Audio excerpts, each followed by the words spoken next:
Así es, le damos la bienvenida a nuestra sección jurídica. Y es que precisamente vamos a hablar de un tema que ha generado muchísimas preguntas e inquietudes por parte de nuestros televidentes. Nos han dejado sus inquietudes a través de nuestra línea WhatsApp, así que los invitamos a ustedes para que también nos escriban esas inquietudes que quieren tener respuesta, por parte de la firma Tirado y Escobar, que está con nosotros nuevamente aquí en el Café de la Mañana. Alejandra, bienvenida.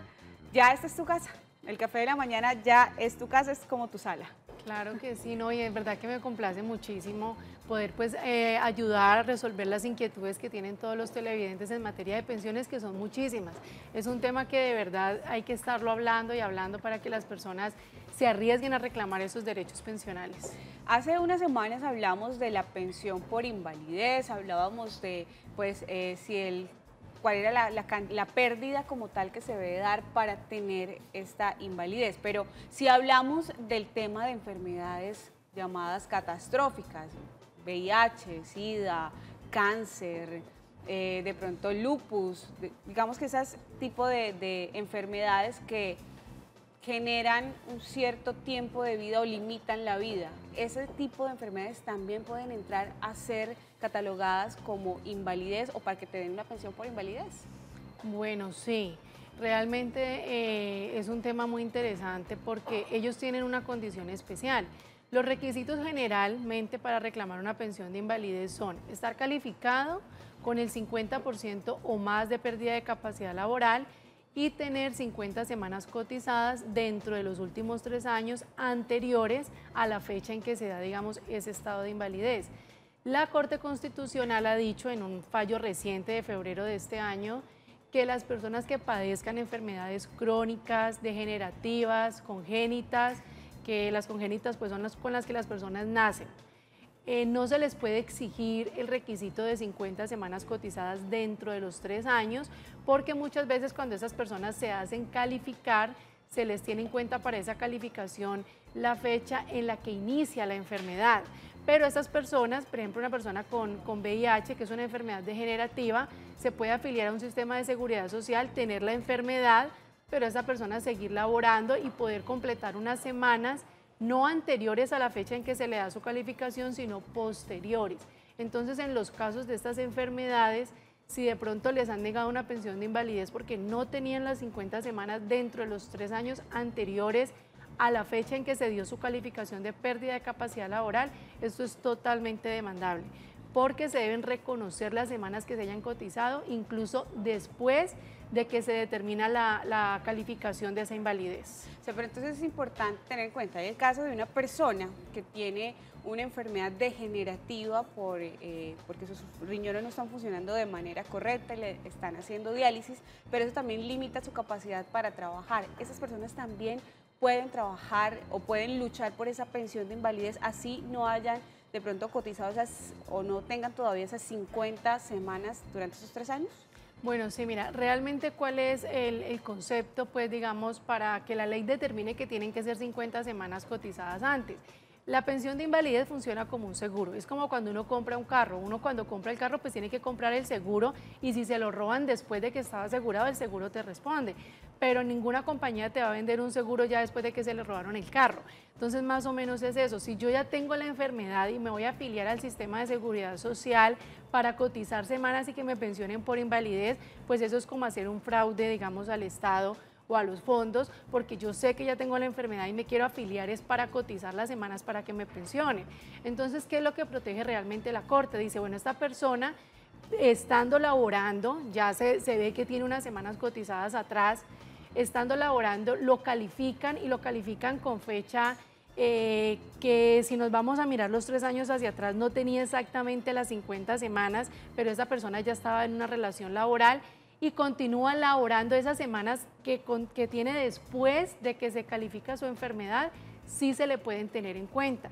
Digamos que aquí lo que hay que mostrar, o por eso digamos eso lo niegan los fondos y hay que entrar a un proceso judicial a demostrar que esa persona no se afilió para querer simplemente obtener una pensión, sino que la persona ya venía en una relación laboral, tenía su enfermedad, pero no se le había manifestado en un escenario ya pues que le impidiera realmente realizar una función. Entonces es ahí donde se solicita que se tengan en cuenta, si no tiene las en cuenta en los 3 años anteriores, que se tengan en cuenta las que cotizó después. De hecho, tenemos a esta hora en la mañana mensajes de nuestros televidentes que están inquietos y hacen sus preguntas a través de nuestra línea WhatsApp. Y esto es lo que pregunta nuestro televidente. Buen día. Es decir, que si no tiene la edad, no lo pensionan por invalidez, pues hace 6 años fue el accidente laboral, pero no lo califican más de 43%. Está reubicado en la empresa donde le hacen bullying, ya quieren cansarlo y que renuncie. Ok. Bueno, en las pensiones de invalidez no importa la edad, lo que importa, reiteramos, es la calificación y es que tenga pues un requisito de semanas cotizadas que actualmente, repito, son 50 semanas cotizadas en los últimos 3 años. Si la persona le dieron un 43% de pérdida de capacidad laboral, sería muy interesante revisar su historia clínica y revisar esa calificación que le dieron para mirar qué otros aspectos de pronto no le han sido tenidos integralmente en cuenta que puedan lograr, que nos permitan aumentar ese porcentaje de calificación. Por ejemplo, factores que han afectado su vida social, que lo pueden haber afectado psicológicamente y de todas formas en el caso de las personas que son calificadas por un accidente laboral o enfermedad laboral, si no se da la pensión de invalidez porque no se alcanzó el porcentaje, hay derecho a una indemnización, solamente en los casos de accidentes laborales. Entonces es muy interesante revisar ese porcentaje porque está muy cerca del 50% y sí habría que mirar qué otros factores nos pueden ayudar a llegar al 50%. Alejandra, hemos hablado mucho sobre el tema de invalidez, sabemos de las 50 semanas cotizadas durante estos 3 años, pero ¿cómo sé yo que debo hablar de una pensión por invalidez? Es decir, ¿cuándo puedo pensar yo en una pensión por invalidez? Bueno, esa pregunta es muy interesante y muy importante porque hay muchas personas que de pronto sufren cualquier accidente leve y ya entonces piensan que los van a pensionar por invalidez por eso, y no.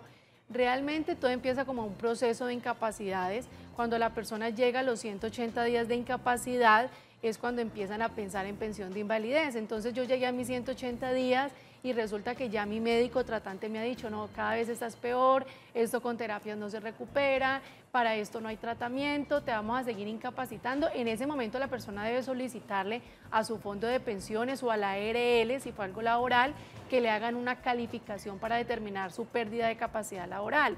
Pero si ya el médico tratante le ha dado un concepto favorable de rehabilitación, incluso pueden durar incapacidades hasta 540 días. Ahí lo importante realmente es determinar si esa enfermedad que estoy padeciendo, si ese accidente que me ocurrió en el trabajo o fuera de este, realmente me está impidiendo, me está limitando en más de un 50% mi capacidad laboral. Entonces, digamos que la base son 180 días de incapacidad, pero en ese momento hay que solicitarle al médico un concepto favorable o desfavorable de rehabilitación para saber si es favorable, pues no tomo el camino de la pensión de invalidez.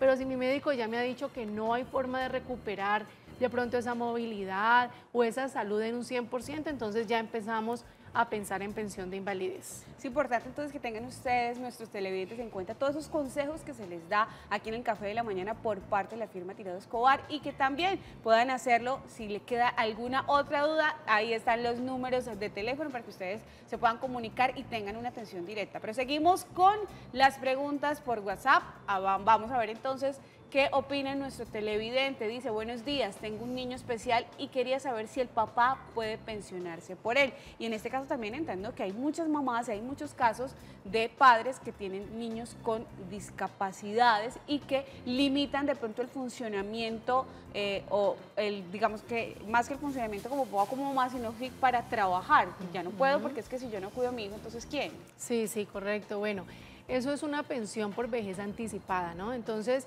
si una madre trabajadora o padre trabajador tienen a su hijo en condición de discapacidad y que ya tiene que haber sido calificado con más de un 50% de pérdida de capacidad laboral para que se considere pues como persona inválida, este padre o madre trabajadora puede solicitar anticipadamente el reconocimiento de una pensión de vejez.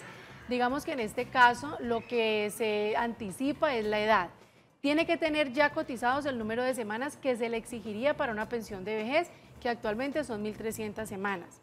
Pero no se le exige que tenga la edad, 57 mujeres o 62 hombres, sino que sin importar qué edad tenga, se puede lograr anticipadamente esa pensión de vejez. En este caso es muy importante, hace poco también hubo un pronunciamiento de la Corte porque Colpensiones, digámoslo, se había inventado un requisito diciendo que tenía que ser madre cabeza de familia, y la ley en ningún momento habla de madre cabeza de familia, habla de madre trabajadora. Si yo trabajo y ya tengo mis semanas para pensionarme, no importa qué edad tenga, solicito anticipadamente el reconocimiento porque, como tú decías, pues lo ideal es que la madre sea quien cuide directamente de ese hijo especial. Y eso es una muy buena noticia para muchas mamás que hoy tienen a sus hijos con ciertas dificultades para movilizarse o con ciertas discapacidades y que dicen, bueno, pero ¿yo qué hago? Yo no me puedo ir y dejarle mi hijo en manos de cualquiera. Pero tenemos más mensajes, nuestros televidentes siguen opinando, es un tema que realmente genera muchísima opinión. Y aquí dicen, buenos días señora, quiero saber si yo como esposa de pensionado tengo derecho al 14% por el hecho de ser su esposa. Bueno, sí tiene derecho siempre y cuando ese pensionado sea un pensionado por vejez, que haya sido pensionado con régimen de transición y siempre y cuando que la esposa no trabaje, no cotice, no sea pensionada. En esos casos, de todas formas, siempre les recomendamos llamarnos. La consulta es totalmente gratis, 697-3401, revisamos la resolución de pensión, les hacemos pues unas preguntitas muy sencillas para saber si realmente la persona depende y hay convivencia, y ahí sí establecemos si se puede o no pues hacer el trámite de incremento pensional. Y yo sé que hoy muchos se están preguntando, bueno, pero ¿será que Tirado Escobar y Abogados me va a cobrar por la consulta? ¿O puedo ir si de pronto no tengo el dinero en este momento para pagarles y mirar a ver entonces cómo se va a hacer el trámite? Bueno, no solamente no cobramos la consulta, sino que además nosotros trabajamos sobre resultados, o sea, es un trabajo de resultado, la persona nos lleva a su caso, si vemos que es viable, se hace pues todo el trámite, ya sea pues un recurso, una demanda, lo que proceda, y ya cuando la persona obtenga el reconocimiento de ese derecho que se está reclamando, es que ya se pacta pues un pago de honorarios, pero inicialmente durante el proceso no se les va a pedir ninguna suma de dinero. Y es la garantía que precisamente deja la firma Tirado Escobar y Abogados. Alejandra, muchísimas gracias por estar con nosotros como siempre y la esperamos entonces para que volvamos a hablar de este tema que le interesa a todos los televidentes y a todos los colombianos. Claro que sí, por acá estaremos. Canaltro.com